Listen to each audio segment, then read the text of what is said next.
In this VendNet tutorial, you'll learn how to replace the relay in your refrigerated vending machine.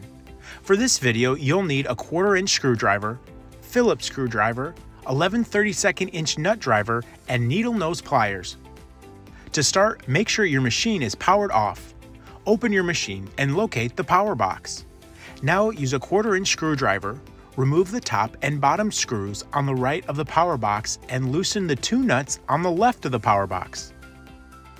Note that you only need to loosen the left nuts and do not remove them completely. Next, pull out the second tray from the bottom and remove the power box from the machine and set it down on the top of the tray.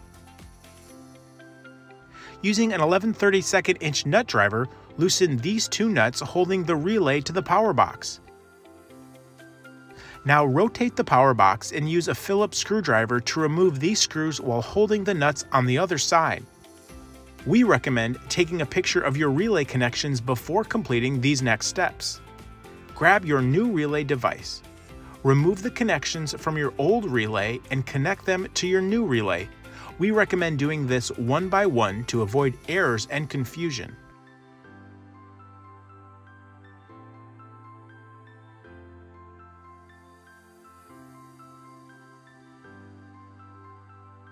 Once all wires have been transferred to the new relay, reattach the relay to the power box by inserting back in the 2 screws and tightening the nuts.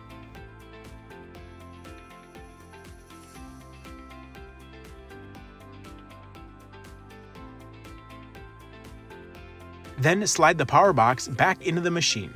Tighten the 2 left and 2 right screws up with a 1/4-inch screwdriver.